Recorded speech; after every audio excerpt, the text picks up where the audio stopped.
بسم اللہ الرحمن الرحیم۔ السلام علیکم ورحمۃ اللہ وبرکاتہ۔ بیوی بدصورت اور معذور تھی، اس لیے میں شادی کی رات ہی گھر سے بھاگ گیا اور دوسرے شہر آ گیا۔ مگر جس لڑکی کو پسند کرتا وہ میرے پیر دیکھ کر کہتی تم بھاگ جاؤ گے اور انکار کر دیتی۔ ایک دن میری باس مجھے کہنے لگی میں تم سے شادی کرنے کو تیار ہوں، مگر میری شرط ہے تم مجھے طلاق نہیں دو گے۔ میں نے خوشی سے ہاں کر دی۔ نکاح کے بعد جب کمرے میں گیا تو بیڈ پر حسین و جمیل باس کی جگہ اپنی پہلی بیوی کو دیکھ کر ہوش اڑ گئے، جس نے ایک دم ہی میں اندھا دھند بھاگ رہا تھا، ساتھ ہی ساتھ میں پیچھے مڑ کر بھی دیکھ لیتا کہ کوئی میرے پیچھے تو نہیں آ رہا۔ لیکن شکر ہے گھر میں ابھی تک کسی کو بھی پتہ نہیں چلا تھا کہ میں گھر سے بھاگ گیا ہوں۔ اگر پتہ ہوتا تو یقیناً اس وقت وہ مجھے ڈھونڈنے کے لیے گھر سے نکل گئے ہوتے۔ میں بھاگتا ہوا ریلوے اسٹیشن پر آ گیا اور جلدی سے ٹکٹ کاؤنٹر کی طرف بڑھ گیا۔ جب ٹکٹ والے نے پوچھا کہ کس شہر کا ٹکٹ چاہیے تو میں تھوڑی دیر کے لیے سوچ میں ڈوب گیا۔ مجھے تو پتہ ہی نہیں تھا کہ مجھے جانا کس طرف ہے، میں تو بس یہاں اس شہر سے باہر نکلنا چاہتا تھا۔ میں نے اسے لاہور کا ٹکٹ لیا اور جلدی سے ٹرین میں آ کر بیٹھ گیا۔ جب تک ٹرین چلی نہیں میری تو سانسیں ہی رکی رہی۔ میں نے اپنا فون بھی بند کر دیا تھا اور مجھے یہی ڈر ستا رہا تھا کہ کہیں گھر والے مجھے ڈھونڈتے ہوئے یہاں پر نہ آ جائیں۔ اگر میں ان کے ہاتھ لگ جاتا تو مجھے معلوم تھا کہ میرے ساتھ بہت برا سلوک ہوتا۔ میں نے کام بھی تو ایسا کیا تھا، بھلا شادی کی پہلی رات اپنے گھر سے کون بھاگ جاتا ہے؟ لیکن میں بھاگ آیا تھا۔ میرے کمرے میں میری بیوی بیٹھی میرا انتظار کر رہی تھی اور میں اب یہاں سے جانے کی تیاریوں میں تھا۔ اس میں میرا بھی کیا قصور تھا؟ میرے ماں باپ کو میرے ساتھ اتنا بڑا دھوکہ نہیں کرنا چاہیے تھا کہ میں اتنا انتہائی قدم اٹھانے پر مجبور ہو جاتا۔ امی ابو نے یہی کہا تھا کہ ہم شادی اپنی دوست کی بیٹی سے کر رہے ہیں، کھاتے پیتے گھرانے کی لڑکی ہے اور بہت اچھی اور نیک ہے، مجھے اور کیا چاہیے تھا؟ میں نے ہاں کر دی۔ لیکن جب بھی میں نے ان سے تصویر مانگی انہوں نے مجھے منع کر دیا کہ لڑکی ذرا مذہبی رجحان کی ہے تو اس نے اپنی تصویر نہیں دی، تم شادی کے بعد ہی دیکھ لینا۔ کبھی کبھی تو مجھے شک ہونے لگتا تھا کہ کہیں میں نے اپنے ماں باپ کی پسند سے شادی کے لیے ہاں کر کے غلطی تو نہیں کی۔ لیکن میں یہ بھی جانتا تھا کہ میں اپنی مرضی اس گھر میں نہیں چلا سکتا، کیونکہ شروع سے ہی میرے ماں باپ کا ہم بہن بھائیوں پر بہت روب رہا تھا اور وہ جو کہتے تھے اس گھر میں وہی ہوتا تھا، اس لیے مجھے بھی ان کی پسند کے مطابق شادی کرنی تھی۔ ہاں، لیکن مجھے لڑکی کو دیکھنے کا بہت تجسس تھا، لیکن جب ماں نے کہہ دیا تھا کہ اسے شادی کے بعد ہی دیکھ پاؤں گا تو اس کا مطلب پتھر پر لکیر ہی تھا۔ اس لیے میں چپ کر کے بیٹھ گیا اور سوچا کہ شادی میں تھوڑے دن ہی تو رہ گئے ہیں، جو ہوگا دیکھا جائے گا۔ ماں باپ تو اس لڑکی کی تعریفیں کرتے نہیں تھکتے تھے۔ میں نے بھی یہی سوچا کہ بہت ہی حسین و جمیل لڑکی ہوگی۔ جب بارات لے کر ہم وہاں پر پہنچے کچھ لوگوں کی باتیں میرے کانوں سے ٹکرائی۔ وہ آپس میں کہہ رہے تھے کہ لڑکی کتنی خوش قسمت ہے کہ اسے اتنا ہینڈسم لڑکا مل گیا، جب وہ تو اتنی بدصورت ہے اور دیکھو اوپر سے معذور بھی ہے، لیکن لڑکا بالکل ٹھیک ٹھاک مل گیا، قسمت ہو تو ایسی۔ یہ سن کر تو میرے قدموں تلے سے جیسے جان ہی نکل گئی تھی کہ میرے ماں باپ نے کیا میرے لیے ایسی لڑکی پسند کی ہے جو بدصورت بھی تھی اور معذور بھی۔ آخر مجھ میں کیا کمی تھی جو مجھے اچھا رشتہ نہیں مل سکتا تھا؟ انہوں نے ایسا کیوں کیا میرے ساتھ؟ میں یہ شادی ہرگز بھی اب نہیں کر سکتا تھا۔ میں نے شروع سے ہی اپنے شریک حیات کا جو تصور ذہن میں سجا رکھا تھا وہ ایسا تو ہرگز نہیں تھا۔ ابھی میں انہی سوچوں میں مگن تھا کہ ابا مجھے بازو سے پکڑ کر سٹیج پر لے گئے کہ چلو نکاح شروع ہونے والا ہے۔ میں نے روکنا چاہا تھا اور بتانا چاہا تھا کہ میری شادی نہیں کر سکتا، آپ رک جائیں، لیکن اتنے مہمانوں کے بیچ میری ہمت نہیں ہوئی اور میں نے بے بسی سے چپ چاپ نکاح نامے پر سائن کر دیے۔ اس کے بعد تو میں جیسے اپنے حواسوں میں ہی نہ رہا۔ کون میرے گلے لگ رہا تھا مجھے کچھ بھی پتہ نہیں تھا۔ تھوڑی دیر کے بعد رخصتی کا شور اٹھا تو میں ان سارے ہنگامے سے گھبرا کر جلدی سے جا کر گاڑی میں بیٹھ گیا۔ اس کے بعد کب اور کون میری بیوی کو گاڑی کی پچھلی سیٹ پر ساتھ لے کر بیٹھا مجھے اس بارے میں بھی کچھ بھی خبر نہیں تھی، میں تو بس اپنے ماں باپ کے اتنے بڑے دھوکے پر ہی تلملا رہا تھا کہ انہوں نے مجھ سے ایک بار بھی بات کرنے کی زحمت گوارا نہیں کی کہ وہ کس قسم کی لڑکی سے میری شادی کر رہے ہیں۔ میں ان سے بہت ناراض تھا اور گھر پہنچتے ہی میں جلدی سے گاڑی سے اترا اور اندر کی جانب بڑھ گیا۔ اماں بعد میں آ کر مجھ سے ناراض ہونے لگی کہ مجھے اپنی دلہن کو ساتھ لے کر اندر آنا چاہیے تھا، اور میں نے ان کو افسوس سے دیکھا کہ جو لڑکی چل ہی نہیں سکتی، ان کو میں کیسے اپنے ساتھ اندر لے کر آتا، کیا ویل چیئر پر بٹھا کر، یہاں بازو میں اٹھا کر؟ میں ہرگز بھی اس لڑکی کے ساتھ اپنی ساری زندگی نہیں گزار سکتا تھا۔ جو اپنے پیروں پر کھڑی نہیں ہو سکتی تھی، وہ میرے ساتھ زندگی میں آگے کیسے بڑھ سکتی تھی، قدم سے قدم کیسے ملا سکتی تھی؟ لیکن میں یہ بھی جانتا تھا کہ اب جو کہ نکاح ہو گیا ہے تو میرے ماں باپ مر جائیں گے، لیکن مجھے طلاق دینے کی اجازت ہرگز نہیں دیں گے، اور مجھ کو الٹا پریشرز کریں گے کہ میں شادی کو دل و جان سے قبول کر لوں۔ مجھے سمجھ نہیں آ رہا تھا کہ میں اس صورتحال میں کیا کروں۔ بہت سوچا اور یہی حل سمجھ میں آیا کہ میں گھر سے ہی چلا جاؤں۔ اماں کو میں نے کہا کہ آپ اسے میرے کمرے میں بٹھا دیں، میں تھوڑی دیر کے بعد آتا ہوں۔ جلدی سے میں نے کپڑے تبدیل کیے اور کچھ سوٹ ایک بیگ میں رکھے اور گھر کے پچھلے دروازے سے میں نکل آیا۔ بھاگتے ہوئے میں نے راستے میں اپنا موبائل بھی آف کر دیا تھا تاکہ کسی کو بھی میرے بارے میں کچھ پتہ نہ چل سکے اور نہ ہی کوئی مجھے کال کر سکے۔ اب میں ٹرین میں بیٹھا اپنے آنے والی زندگی کے بارے میں سوچ رہا تھا کہ میں جو کر کے آیا ہوں، جانے وہ ٹھیک بھی ہے یا نہیں، لیکن میں نے سوچ لیا تھا کہ اب میں اپنی زندگی میں آگے بڑھوں گا اور اپنی پسند کی لڑکی سے ہی شادی کروں گا۔ تھوڑی دیر کے بعد میں نے موبائل سے سم بھی نکال کر توڑ دی اور کھڑکی سے باہر پھینک دیا، اور وہ کوئی بھی مجھ تک نہیں پہنچ سکتا تھا۔ میں اپنی ایک نئی زندگی جینے کے لیے تیار تھا۔ نئے شہر میں آ کر جینا کون سا آسان تھا، لیکن شکر ہے یہاں پر میرا ایک دوست رہتا تھا۔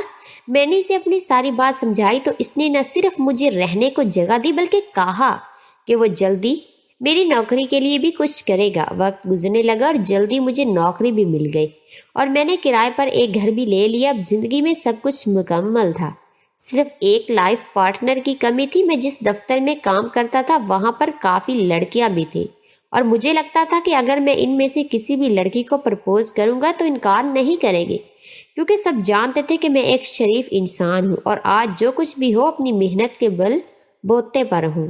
مجھے اپنے کالنگ رابعہ بہت اچھی لگتی تھی۔ وہ ہر لحاظ سے ایک مکمل لڑکی تھی، دیکھنے میں بھی بہت خوبصورت اور حسین۔ ویسے بھی اس میں کوئی کمی یا کوئی عیب نہیں تھا۔ میں نے ایک دن ہمت کر کے اپنے دل کی بات اور رابعہ سے کہہ دی کہ مجھے تم اچھی لگتی ہو، میں تم سے شادی کرنا چاہتا ہوں۔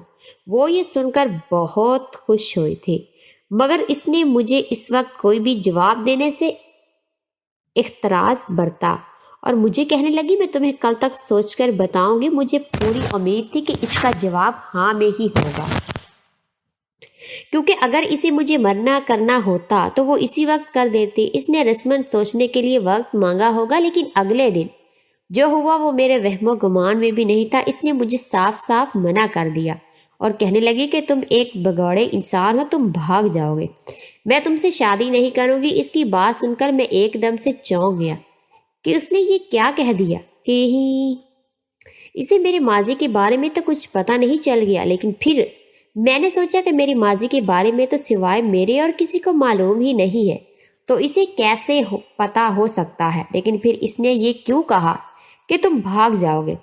میں نے اسے پوچھا تو کہنے لگی کہ میں نے تمہارے پیر دیکھ کر ایسا کہا، ایسے پیروں والا انسان دھوکہ دے کر بھاگ جاتا ہے، اس لیے آج کے بعد مجھ سے اس موضوع پر کوئی بات مت کرنا۔ مجھے بہت حیرانی ہوئی تھی اور اس نے کہ انکار کرنے کی یہ وجہ بالکل بھی میری سمجھ میں نہیں آئی تھی، لیکن میں نے چپ سادھ لی تھی۔ گھر سے نکلے ہوئے مجھے 1 سال تو ہو ہی گیا تھا اور اب مجھے گھر والوں کو بھی یہ بہت یاد آتی تھی